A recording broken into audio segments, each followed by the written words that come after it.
Tuhan itu ya manusia, pohon, hewan, bumi, planet, matahari, alam semesta. Itu Tuhan. Bingung kan? Tapi manusia, bumi, planet itu bukan Tuhan. Nah, bolak-balik, bingung nggak? Oke, coba kita bahas ini.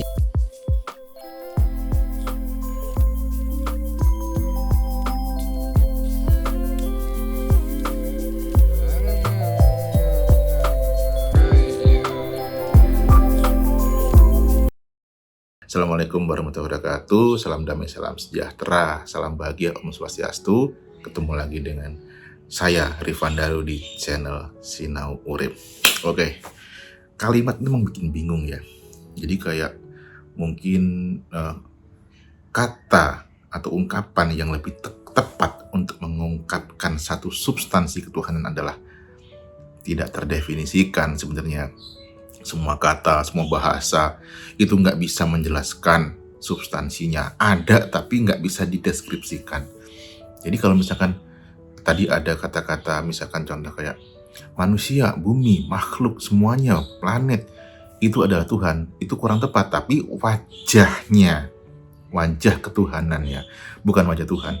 Kalau ketuhanan itu dia gabungan semuanya ya. Jadi semuanya yang tak terbatas, gak ada batasannya, ya sulit untuk dijelaskan sih semuanya itu apa, karena gak ada yang menyamai ya. Semuanya itu ya kita gak tahu semuanya itu apa. All gitu, all the law. Allah itu kemungkinan juga dari all the law ya, gak tahu. Tapi intinya semua yang gak terdefinisikan dengan bahasa apapun gitu. Jadi kalau misalkan kayak gini lah, manis itu gula manis, apalagi ya buah-buahan ada yang manis, apalagi pokoknya semua yang manis, sirup kan banyak ya manis ya. Tapi manis itu nggak cuma gula, nah gitu loh, nggak cuma sirup. Jadi kayak dibolak-balik Tuhan itu, ketuhanan itu ya semuanya, wajahnya itu ya manusia, ya bumi, ya hewan, ya. Jadi dia adalah substansi yang tidak terdefinisikan tapi pengen dikenal, punya keinginan, maksudnya tuh punya ini ya, sifat ya. Jadi sifat-sifatnya itu tercermin di dalam apa yang kita lihat ya, termasuk ini juga diri kita, tercermin dalam ciptaan-ciptaannya tuh ya, pohon, ya hewan, ya manusia, saking banyaknya identitas, ciri khas, warna-warni, bentuk, itulah wajahnya. Gak ada yang menyamai, karena setiap manusia aja setiap individu aja berbeda. Jadi itu kalau dijelasin nggak bisa dijelasin. Gitulah kira-kira ya kalau kita mungkin gini ya, kenapa kok tiba-tiba membahas itu gitu. Jadi manusia itu kan sebenarnya ada itu, diciptakan itu ya, untuk memahami, karena satu-satunya makhluk yang dikasih akal dan pikiran ya untuk mengenal dirinya, bisa secara logis dan secara filosofis dan juga secara esoteris apapun itu adalah manusia gitu. Jadi yang dibilang sempurna karena bisa mengidentifikasi, oh ini bedanya. Nah, tujuannya adalah untuk mengembangkan kehidupan gitu. Jadi pertama manusia ada itu adalah awalu din. Din itu kan bukan cuma agama sebenarnya, tapi kehidupannya, jalan kehidupan itu adalah ma'rifatullah gitu. Kalau di dalam tradisi tasawuf, ma'rifatullah berarti penyatuan, keleburan dengannya, dengan substansi yang tidak terbatas tadi, yang dalam tradisi Islam disebut Allah itu kan. Di tradisi yang lain kan namanya berbeda-beda ya, karena substansinya sama gitu. Jadi awal orang menjalani satu kehidupan yang kompleks dengan semuanya yang kompleks ini adalah dengan mengenalnya dulu. Dan mengenal itu nggak cuma tahu, oh ini, enggak, tapi mengenal, mengalami, merasakan pengalaman ketuhanan dulu, barulah turun. Jadi kan di sini ya turun, lalu paham dulu, naik, mengalami, lalu turun menjadi dorongan untuk menjalankan kehidupan sebagai pemelihara, khalifah Wisnu atau anak-anak Wisnu gitu ya, percikan-percikan Wisnu, lalu menjalankan kehidupan Siwa dengan cara yang bijaksana. Karena kita udah memahami substansi ketuhanan itu. Artinya ketika kita sudah memahami, kita tahu mana yang harus kita jalankan gitu, sesuai dengan desain tubuh ini. Misalkan saya dikasih kemampuan mungkin komposisi otak kanan berapa persen, otak kiri berapa persen, ternyata mungkin dominan kanan. Berarti saya lebih dominan ke rasa, sense, filosofis. Dari mana mendapatkan itu? Banyak literasi tentang astrologi, tentang mungkin bazi atau weton Jawa, perhitungan Jawa dan segala macam itu yang lebih mudah kita untuk mengenali sebenarnya diri kita ini diciptakan seperti apa sih.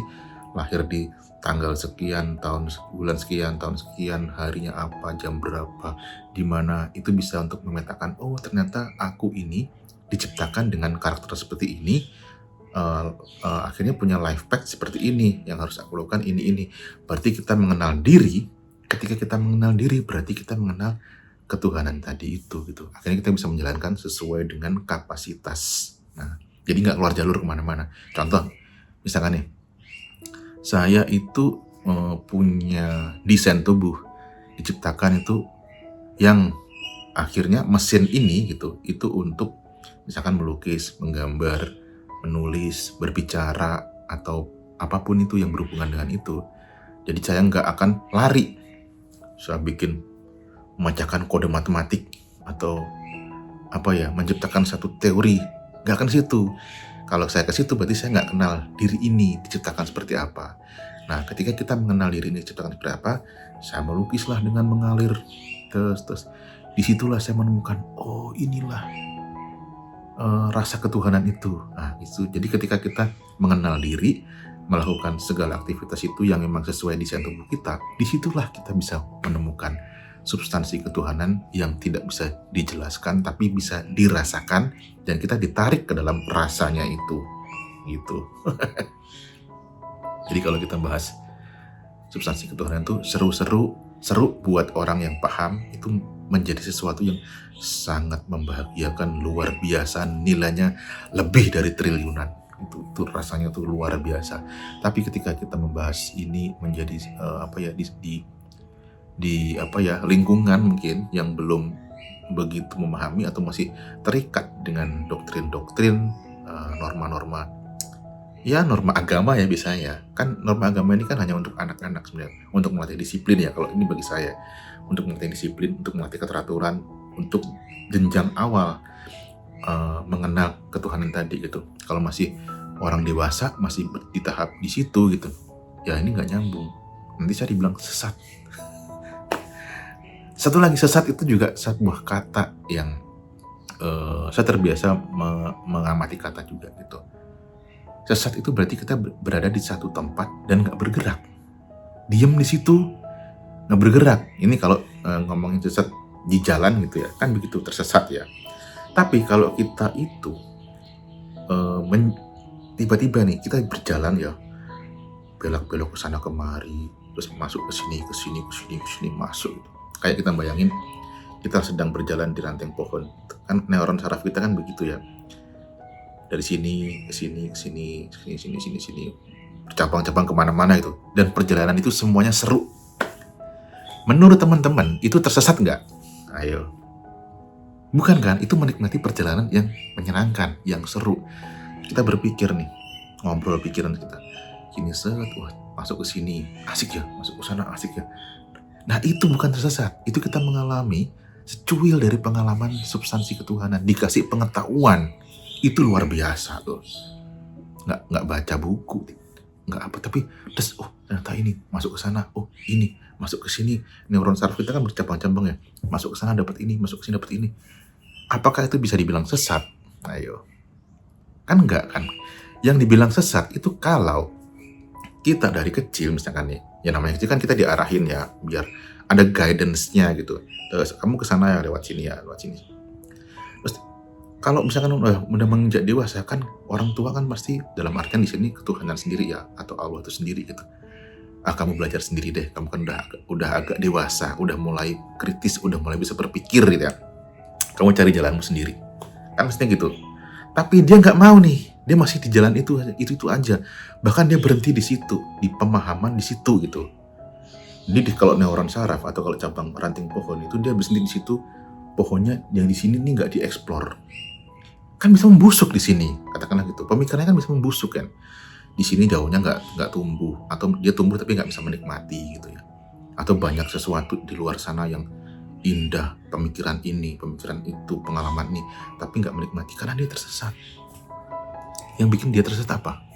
Menurut teman-teman, yang bikin tersesat apa? Karena dia nggak punya niat untuk, nggak punya kesadaran, bukan nggak punya kesadaran ya, nggak punya niat, atau dia merasa, nah yang paling penting, merasa bahwa di sini dia udah bener gitu loh. Merasa ketika tersesat, aku udah benar kok di jalan ini gitu. Padahal aslinya tersesat gitu.